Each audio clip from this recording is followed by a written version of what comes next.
क्योंकि कहते हैं कि आपका साथ ना होता तो मेरा क्या होता, मैं तो यूं ही कांटों पर चलता रहता, गुलाब की खुशबू क्या होती है पता ना होता। एक बार जोरदार तालियां कि निरंतर इसी प्रकार दादा श्री का हम सभी पर आशीर्वाद प्राप्त कर सके।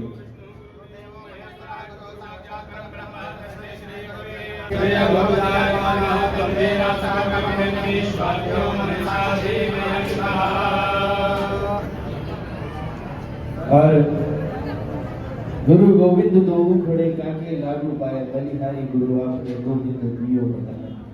जो उंगली पकड़कर भव से पार ले जाते हैं, ऐसे गुरुवर का हमें आशीर्वाद प्राप्त हुआ। इस आनंद को हम सब लोग प्राप्त कर रहे हैं। आज विश्राम दिवस की कथा में हम सब प्रवेश कर चुके हैं।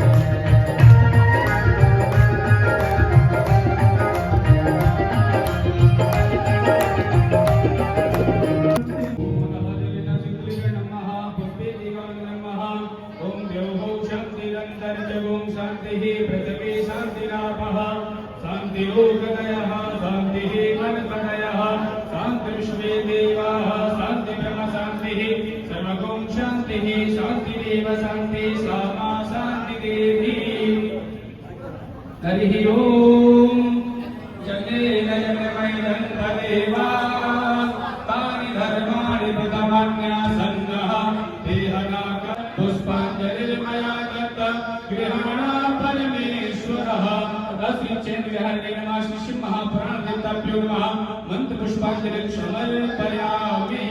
बोलिए श्री चैतन्य हरिलाल की।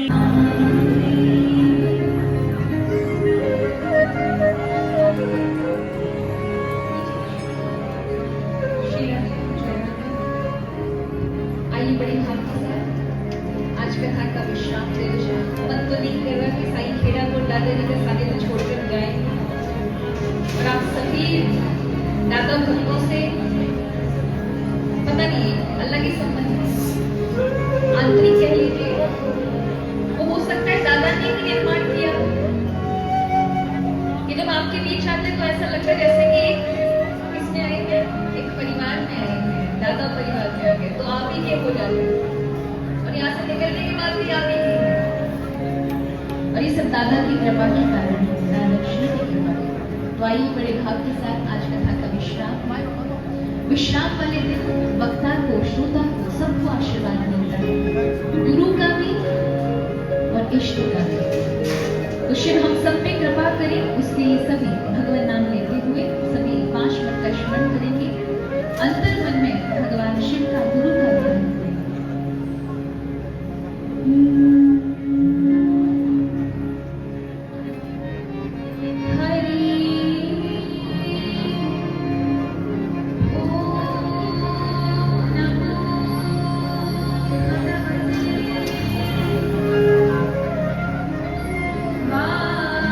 वासुदेवाय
वही परमात्मा अंदर बन के आपके जीवन को चला रहे हैं, और बाहर से जैसे ही श्वास निकलता है एक एक क्षण की सांस लेते हुए आपका जीवन घटाते जा रहा है। अंदर से क्या कर रहे हैं? जीवन दे रहे हैं। 100 वर्ष का जीवन मिल गया, 80 वर्ष का, उस मशीन को चलाने के लिए अंदर बैठे हुए अंतर्यामी के रूप में सब चीजें चला रहे हैं। कोई डॉक्टर आपको दवा दे सकता है, लेकिन दवा किस तरह से पहुंचे, किन किन चीजों में पहुंचे, ये सब व्यवस्था स्वतः ही सब नशों के द्वारा भगवान करते हैं। कोई डॉक्टर आपको पचाने की शक्ति दे सकता है कि भैया दवाई खा लो, पच जाएगा ये, किंतु कोई ये नहीं कह सकता कि वो स्वयं डॉक्टर ही जाए और दवाई कोई रोज मिल करके सारे फूल में मिलाए, नहीं कर सकता। वो परमात्मा ही शिव तत्व है।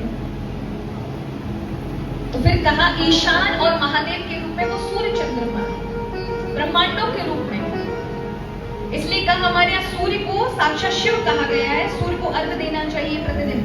जो सूर्य को अर्घ देता है वो जीवन में बीमार नहीं पड़ता। जो सूर्य को अर्घ देता है उसका तेज बना रहता है, बुद्धि बनी रहती है। चाहे आप जितने चाहे विटामिन खा लो, वो बढ़िया बढ़िया विटामिन खा लो, लेकिन वो विटामिन की पचने की शक्ति सूर्य से ही मिलेगी। इसलिए सूर्य का थोड़ी बहुत धूप खाओ, थोड़ा अर्घ दान करो, स्तुति करो। इसलिए हमारे प्रत्यक्ष ब्रह्म के रूप में भगवान सूर्य को माना है। कितने लोग हैं हमारे, आज से 1 वर्ष पहले तो हम भी सूर्य को नहीं देखते थे। दादाजी ने डांट डांट करके हमको कहता है भैया बाहर निकला करो, भैया सूर्य को देखा करो, भैया ये करा करो, एक्सरसाइज किया करो। दादाजी ने कम से कम 8-10 बार हमको खूब बोला। उसके बाद से फिर हमने थोड़ा चलना फिरना, थोड़ा देर धूप में बैठना, आश्रम में 3-4 घंटे बैठ जाते हैं। कम से कम अगर 15 दिन में भी 1-2 दिन बैठते हैं ना, तो पूरा हफ्ता एकदम ऊर्जा से। और पहले हमें बहुत आलस आता था, थोड़े से भी थक जाते थे। सूर्य का बहुत प्रभाव पड़ता है, ये हम अपने जीवन में भी देखते हैं, स्वास्थ्य देता है। तो सूर्य की रोशनी प्रत्येक व्यक्ति को लेना चाहिए। आज हम डिब्बे वाली जिंदगी में बंद हो गए, डिब्बे से बाहर ही नहीं निकलते, बस कमरे से कोई काम में जा रहे हैं, वहां बैठ गए और फिर अपने कार्य में, इस तरह से। तो सूर्य साक्षात भगवान का ही रूप है। इसलिए हमारे यहाँ कहा गया है कि सूर्य बुद्धि के देव हैं। तो हमारे जितने भी विप्र इत्यादि हैं, ब्राह्मण गायत्री किसको देख के बोलते हैं? सूर्य भगवान को देख के। वो सविता वही है। तो प्रातः काल, मध्य काल, संध्या काल, तीनों त्रकाल संध्या जो करते हैं, उनपे तो सूर्य भगवान की गायत्री माँ की कृपा ही होती है, जो अपने को गाने वाले का कभी हाश नहीं होने देती, उसे तार देती है, वो गायत्री है। पर अगर आप कुछ ना कर सको तो सुबह सुबह सूर्य भगवान को स्नान करने के बाद तुरंत अर्घ्य दो, बस इतना ही करो।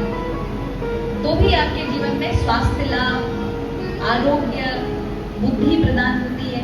और चंद्रमा जो है वो मन के देव है। इसलिए कहा जाता है कि दोनों समय, दोनों वक्त कहते हैं ना, संध्या के समय घर में, प्रत्येक घर में दीपक जलना चाहिए। भगवान के समक्ष, गुरुओं के समक्ष थोड़ी देर 10 मिनट के लिए खड़े हो जाओ, सब काम छोड़ करके। क्योंकि सूर्य बुद्धि के देव हैं, चंद्रमा मन के देव हैं। और जिस समय सूर्यास्त होता है तो बुद्धि मंद हो जाती है। क्या हो जाती है? क्योंकि सूर्य अस्त हो चुके हैं। बुद्धि के ऊपर जो आधिपत्य रहता है सूर्य भगवान का, वो मंद हो जाएगा। और जो चंद्रमा है वो मन के देवता है, वो भी उस समय अपने पूर्ण रूप में नहीं होते, बाल रूप में होते हैं, उदय होने वाले होते हैं। इसलिए मन और बुद्धि पर कोई स्वामी नहीं होता है। तो नकारात्मक शक्तियां, पूर्व प्रारब्ध कर्म बहुत जल्दी आपके जीवन में अपना प्रभाव डाल सकते हैं। इसलिए कहा कि उस समय या तो आपके गुरु आपकी रक्षा कर सकते हैं, या फिर भगवान का नाम आपकी रक्षा करेगा, आपकी मन बुद्धि की। भगवान का नाम रक्षा करेगा तो फिर किसी प्रकार का दुष्परिणाम नहीं हो सकता। इसलिए संध्या काल में आपको खड़े होना चाहिए, प्रभु में दिया बाती करना चाहिए। उस समय कुछ नहीं तो कुछ न कुछ पाठ करने बैठ जाओ, पर बैठ जाओ, नहीं तो मन बुद्धि पर दुष्परिणाम पड़ते हैं इसके। तो इस प्रकार से ये अष्टमूर्ति बताई है। आइए बड़े भाव के साथ महादेव का स्मरण करते हुए जप ले शिव का नाम प्यारे, जप ले शिव का नाम,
शिलाद ऋषि ने बहुत तपस्या की और महादेव की कठिन तपस्या हिमालय पर जाकर करने के बाद महादेव से एक ही वरदान मांगा, मुझे ऐसा पुत्र चाहिए जो अयोनिज हो, अमर हो, किसी स्त्री से उसकी उत्पत्ति ना हो, अमर हो।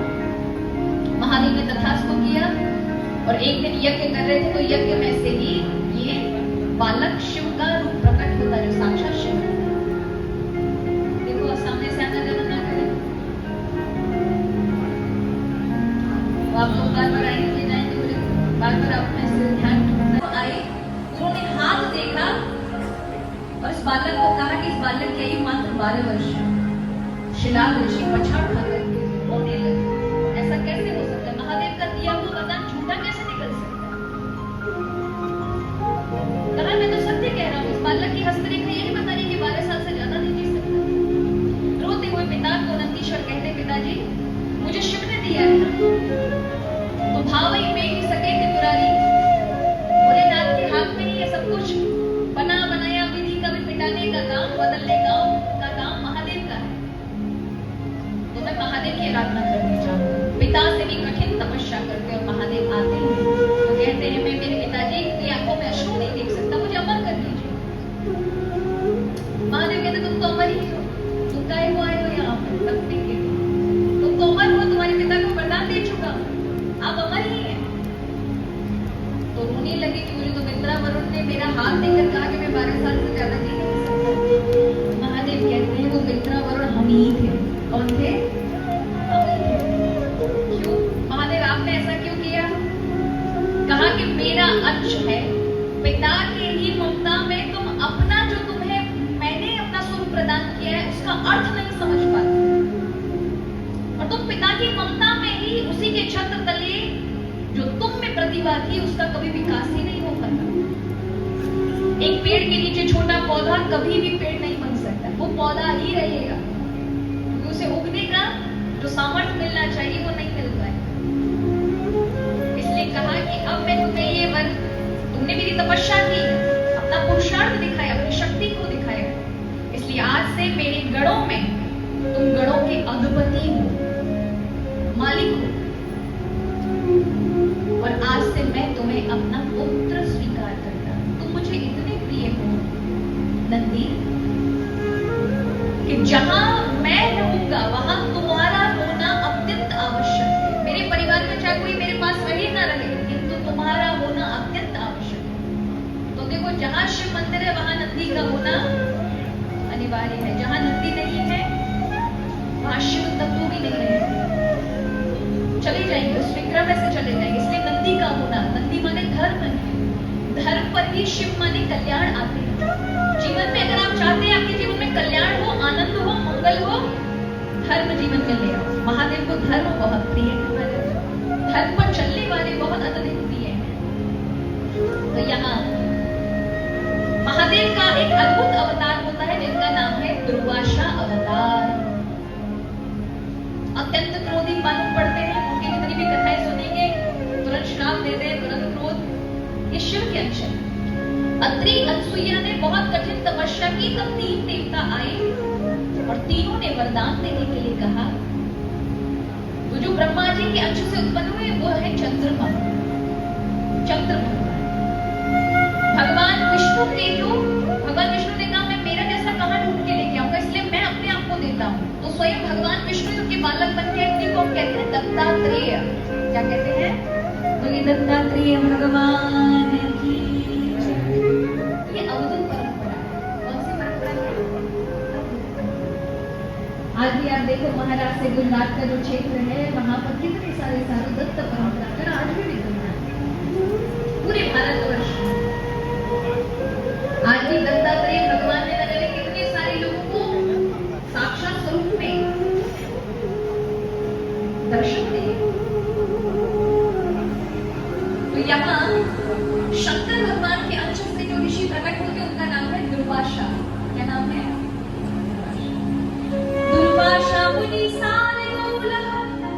शिवांशान मुनि संतम।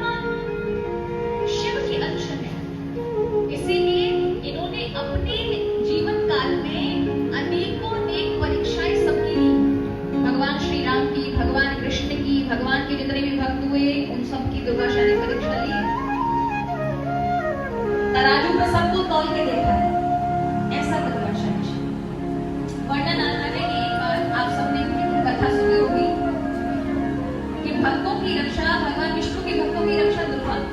करते हैं, ये परिचय दिलाने के लिए दुर्वासा ऋषि ने अम्बरीश राजा की परीक्षा ली।